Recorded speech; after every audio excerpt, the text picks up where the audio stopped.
사랑합니다. 태풍이 예고된 때인데 이렇게 기도의 자리를 지키러 나오신 여러분들을 주께서 특별히 더 가까이 하시고 그 마음의 소원을 들으시고 이루실 줄 믿습니다. 앞으로도 계속해서 기도의 자리를 지켜주십시오. 우리 교회는 그저께 주일부터 중직자 선거라고 하는 한 달 기간 매우 엄숙하고 주님 앞에 우리를 살피고 회개하는 기간을 가져야 할 때이기 때문입니다. 이런 선거를 할 때면 새롭게 세워지는 분들에 대한 기대를 담아서 기도하게 되어 있습니다. 그러나 그것만 하면 안 됩니다. 이미 직분받은 담임 목사, 이미 직분받은 분들께서는 나는 그 기대에 합당하게 직분을 수행하고 있는지 가만히 생각하고 나는 직분으로 인해 모범이 되고 있는지 생각하고 회개하는 기간을 동시에도 가져야 합니다.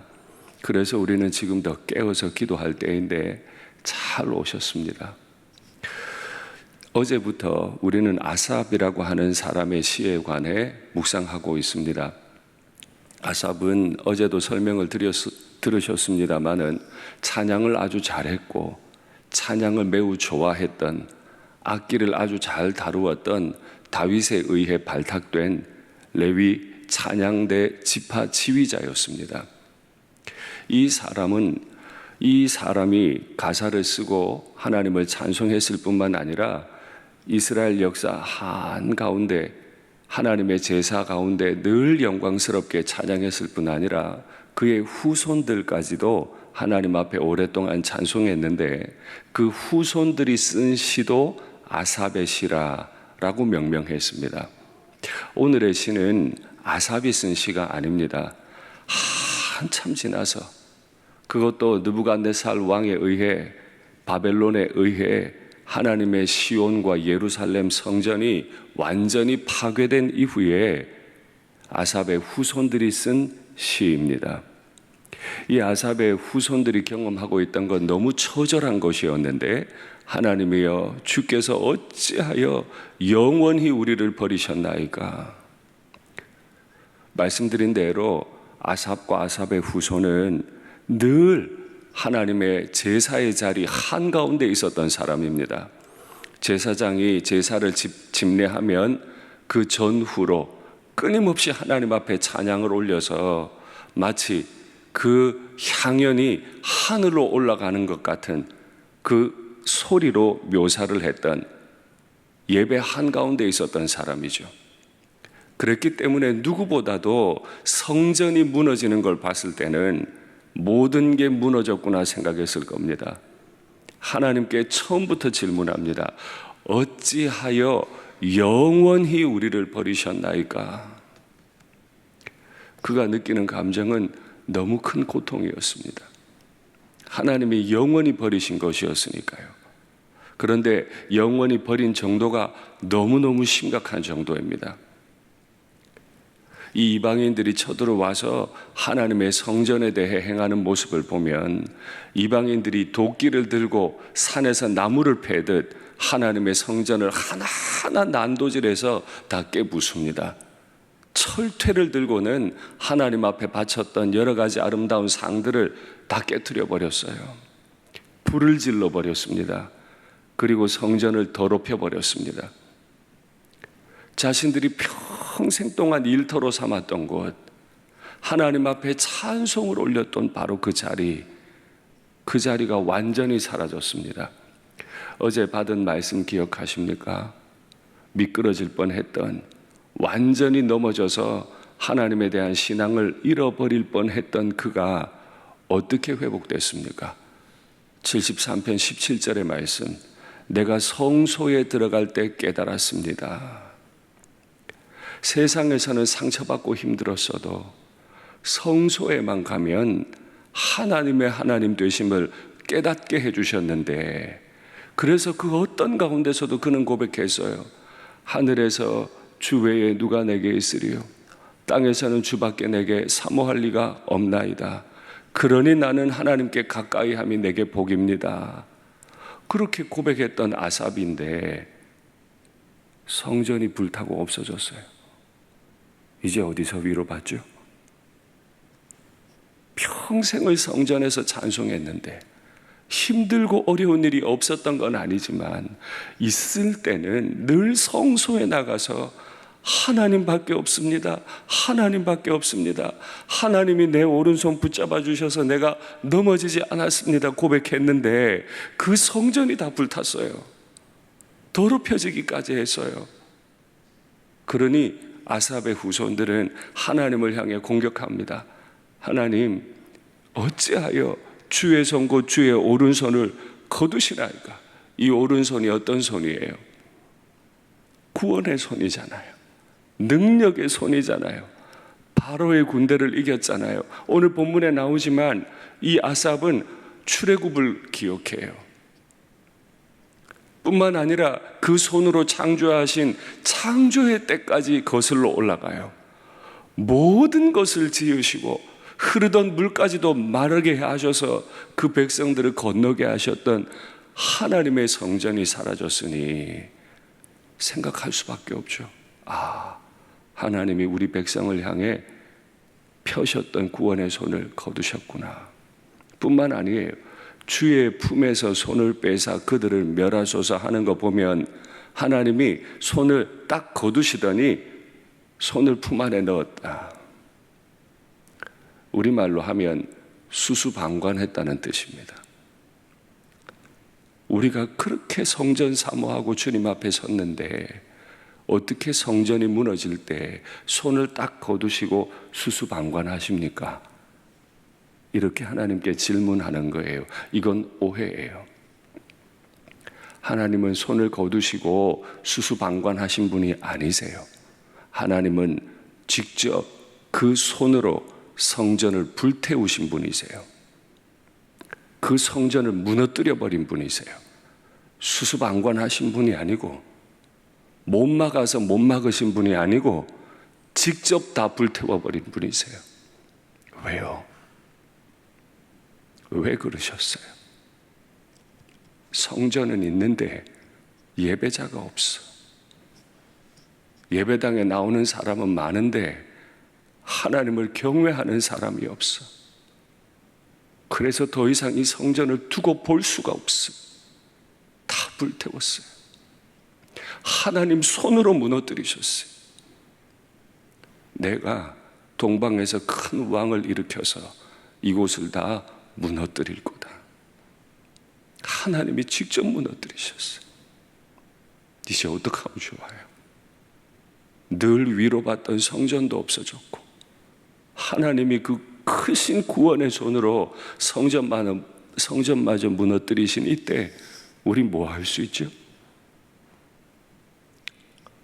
그때 아삽의 후손이 고백해요. 하나님은 옛적부터 우리의 왕이셨습니다. 염치 없어도 참 없죠. 그러나 기도는 염치 없이 하는 거예요. 깨닫는 순간 하나님이 불태우셨구나. 하나님이 이런 일을 행하셨구나. 그때가 살 때예요. 성전 무너져도 괜찮아요. 하나님은 옛적부터 우리의 왕이셨고 지금도 우리의 왕이심을 믿습니다. 성전은 무너뜨리셨어도 그래서 하나님이 계신 곳이 없어진 것 같아도 그렇지 않아요. 하나님은 우리 마음을 성전 삼고 들어와 계세요. 어떤 고난이 찾아와도 옛적부터 왕이셨고 만유의 주님이 되신 그 하나님께서 내 안에 계시고 내 문제와 함께 계심을 믿습니다. 예전에 말씀드렸죠. 우리를 심판하시는 건 하나님의 본심이 아니다. 하나님의 본심은 우리가 깨질까, 우리가 상처받을까, 우리가 아플까 애지중지하는 분이세요. 그 하나님이 우리를 때리실 이유가 없어요. 그런데 자꾸 잘못된 길 가니까 진심으로 때리세요. 우리 잘 되라는 본심을 따라서. 그러니 심판을 당하는 그 자리에서 우리가 할 일은 옛적부터 우리 왕이신 하나님, 우리를 구원해 주십시오. 홍해 바다를 가르셨던 하나님, 바위 가운데서 강물을 내셨던 하나님, 흐르던 물을 멈추셨던 하나님, 해도 달도 지으셨던 하나님, 땅과 바다의 경계를 나누셨던 하나님, 우리를 구원하십시오. 이렇게 간구하는 것이 하나님을 가장 기쁘게 하는 것인 줄 믿습니다. 그의 본심을 향해 그의 본심을 따라 기도했기 때문이죠. 시인이 말해요. 하나님, 이방 땅에 끌려와 보니까 이방의 백성들이 하나님의 이름을 능욕합니다. 아니요. 무한히 영광스러운 분의 이름을 어떻게 능욕해요? 태평양 바다에 오물 한 컵 부었다고 바다가 오염이 됩니까? 그런데 내가 품고 있는 내 마음의 전부인 성도 한 사람이 하나님을 부르지 않으면, 예배의 자리에 서지 않으면 하나님의 이름을 능욕하는 거예요. 내가 너무너무 사랑하는 내 새끼가 내 앞에 오질 않아. 1,000만 금을 가졌어도 부모 마음은 아픈 거잖아요. 능욕은 이방인이 하는 게 아니고 이방인이 능욕하도록 만들어버린 하나님의 사람들이 하는 거예요. 그러나 그때도, 염치가 없을 그때도 또다시 자신을 하나님 앞에 비유함으로 올려드립니다. 주여, 주의 맷비둘기의 생명을 들짐승에게 주지 마십시오. 맷비둘기, 산비둘기는 가장 가난한 자들이 하나님 앞에 제물로 바치던 겁니다. 아삽과 그의 후손들은 늘 제사의 자리에 있었기 때문에 가장 가난한 자들이 주님 앞에 올린 맷비둘기를 늘 봤을 거예요. 매일 봤어요. 그런데 이 고통 가운데서 깨닫는 거 하나 있어요. 예전에는 직분에 취했어요. 난 제사의 한가운데 있어. 난 매일 제사를 드렸어. 아침 저녁 제사 상번제를 드릴 때도 난 항상 그 자리에 있었어. 나만큼 하나님 사랑하는 사람 없어. 근데 고통을 겪고 나니까, 하나님, 나는 소도 아니고 나는 양도 아니고 맷비둘기입니다.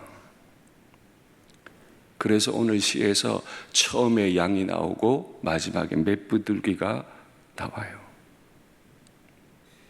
주님 앞에 서보면, 그의 무한하신 임재 앞에 서보면, 내가 지금까지 주님 앞에 있었던 거, 그 거룩하심 앞에 서보면 내가 지금까지 주님 앞에 착하게 살아왔다고 생각하는 그 모든 것이 맷비둘기만도 못해요.